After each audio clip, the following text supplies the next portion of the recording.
श्री स्वामी समर्थ सप्तशती अध्याय 8. श्री गणेशाय नमः. ओम दत्त परब्रह्माय स्वाहा. श्री ब्रह्मण्य चैत्य गोंदवलेकर महाराज 9वे वर्षी घेत आशीर्वाद समर्थांचा. रामकृष्ण परमहंस स्वामी दर्शन देती त्यास. ब्रह्मचारी लोकनाथांस सिद्धपदी बैसविले. विष्णुपुवा ब्रह्मचारी वृत्ती ब्रह्मा तदाकारी. श्री समर्थ लीलाधारी नाना लीला करीती ते. काळबुवा पुण्यात साटम सावंतवाडीत. रांगोळी महाराज वेंगुर्ल्यात. ऐसे शिष्य तयांचे हो. ताजुद्दीन बाबा नागपुरात. साईबाबा शिर्डीत. सीताराम बाबा खर्डीत. ऐसे शिष्य तयांचे हो. ऐसा स्वामी समर्थ सदैव राही लीला करीत. तयांचे चरित्र अद्भुत कोणी कैसे वर्णावे. गोविंदराव नामे भक्त असे व्याधीने पीडित. गाणगापुरी सेवा करीत होता पहा तेदवा. त्यासी दृष्टांत होत जावे अक्कलकोटात. स्वामी समर्थ श्री दत्त कलियुगे पहा अवतरले. ऐसा होई दृष्टांत मग येई अक्कलकोटात. कृपा स्वामींची होत व्याधी जाई निगोनिया. मल्हारराव गायकवाड बडोद्याचा राजा असत. श्री स्वामींसी विनवित यावे बडोद्यासी म्हणोनिया. स्वामी काही न बोलत राजा दान धर्म करीत. सुवर्ण रौप्य अर्पित प्रसन्न करण्या स्वामींसी.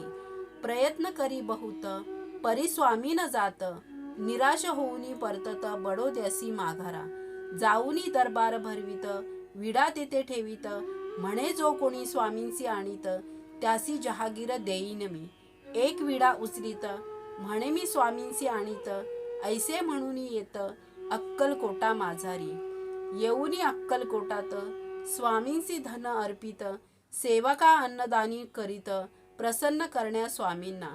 मग हळूच पुसत चला म्हणे बडोद्यात. स्वामी काही न बोलत उगेच राहती बसोनिया.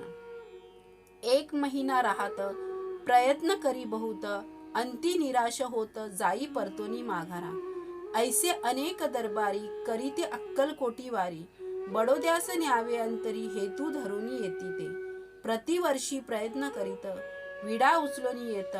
अंती निराश होत ऐसे पहा होतसे. राजा दरबार भरवीत आणि विडा ठेवीत. सर्व दरबारांसी म्हणत श्रोते तुम्ही अवधारा. स्वामी समर्थ भगवान येथे आणावे म्हणून बहुत वर्ष प्रयत्न करून निराश आम्ही झालो.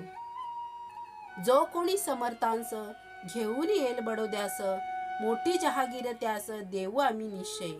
ऐसे जहागीर करीत तात्यासाहेब उठत मी आणतो समर्थांस म्हणून विडा उचलला.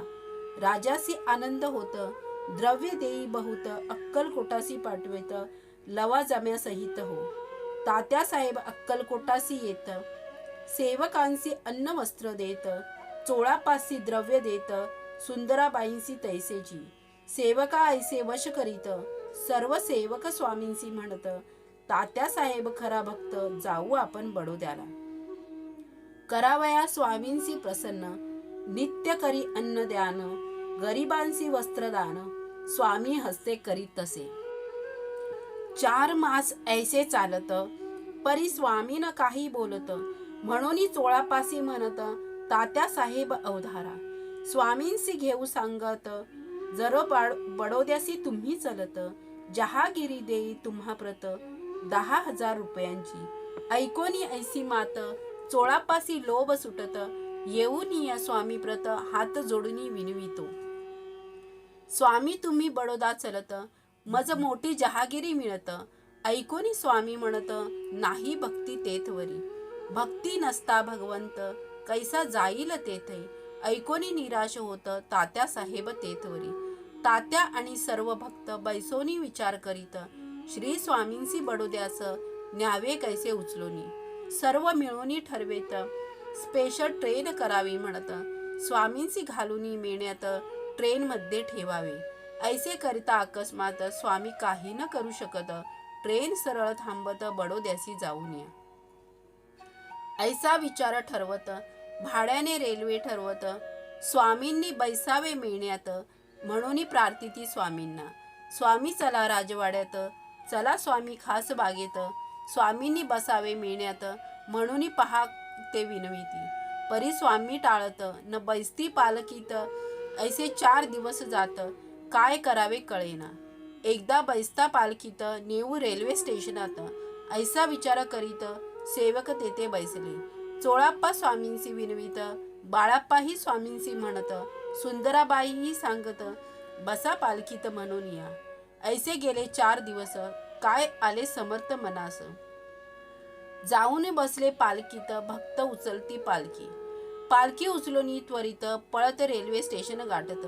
स्टेशन जवळ येत, मेणका हलका लागत असे, म्हणून भूमीवर ठेवीत.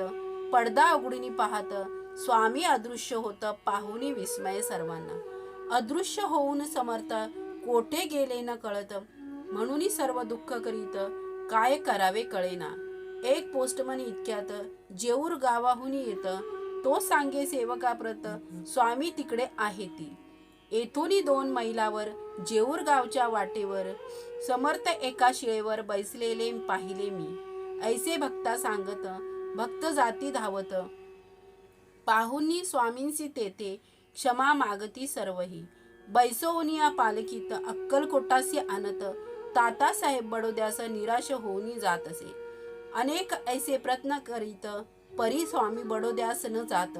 ऐसा स्वामी समर्थ राजासही मानिना. दरबारी यशवंतराव त्यासी पाठवी मल्हारराव, बडोद्यासी जावे म्हणून प्रार्थी स्वामींना. त्यासी पाहता क्रोधित होती समर्थ अकस्मात, बेड्या ठोका म्हणत समर्थ तेव्हा जोराने. 3रे दिवशी हुकूम येत, जाई बडोद्यासी परत, बेड्या हाती पडत, शिक्षा त्यासी होतसे. ऐसा स्वामी समर्थ सद्भक्ता हवे ते देत, मुग्ररा दंड करीत. ऐसा महिमा तयांचा, वटवृक्ष नव्हे कल्पवृक्ष, आजही तेथे साक्ष देत. परब्रह्म दत्त प्रत्यक्ष अक्कलकोटी राहिला. दत्तात्रेयांचे दर्शनात एक साधू तप करीत, दत्ततयांसी सांगत, अक्कलकोटात आहे मी. ऐसा आदेश होता प्राप्त, साधू निघाला चालत. बहुत प्रवासी करीत अक्कलकोटी पोचला. येता साधू दर्शनात, स्वामी उभे राहत, 3 शिरे 6 हात, दर्शन देती तयाला. पूर्ण ब्रह्म दत्तात्रेय, ऐसे स्वामींचे रूपच होय. साधू होई तन्मय, पाहुनी लीला स्वामींची. जन्मांत सूरदास भक्त, होता द्वारकेत राहत. श्री स्वामी समर्थ दर्शन देती तया लागे. तयांसी दिव्य दृष्टी देत, मीच कृष्ण म्हणून सांगत. सदेहानी सांप्रत अक्कलकोटी आहे मी. भुराबुवा द्वारकेत दत्त दर्शनात तप करीत, स्वामी समर्थ दर्शन देत, एके दिनी तया लागे. मस्तकी वरदहस्त ठेवीत, बुवा होती समाधिस्थ. ऐसी लीला अद्भुत करीती समर्थ श्री स्वामी. भुऱ्या बुवा गुजरात येत, समर्थांचा प्रचार करीत. लोक येती दर्शनार्थ, दूर दुरोनी स्वामींच्या. ऐसा स्वामी समर्थ ज्याजे हवे तेथे देत, कल्पवृक्ष तेथे असत, अक्कलकोटा माझारी. कुलकर्णी नामे दत्त भक्त, उदर व्यथेने असे पीडित. गाणगापुरी मास 7 सेवा करीती राहिला. त्यांसी होई दृष्टांत, जरी परब्रह्म भेटत. व्याधी जाईल निश्चिंत, परब्रह्माच्या दर्शनाने. होऊन या जागृत म्हणे, परब्रह्म कोठे राहत. जे योग्यांसीही न भेटत, मजला कैसे भेटावे.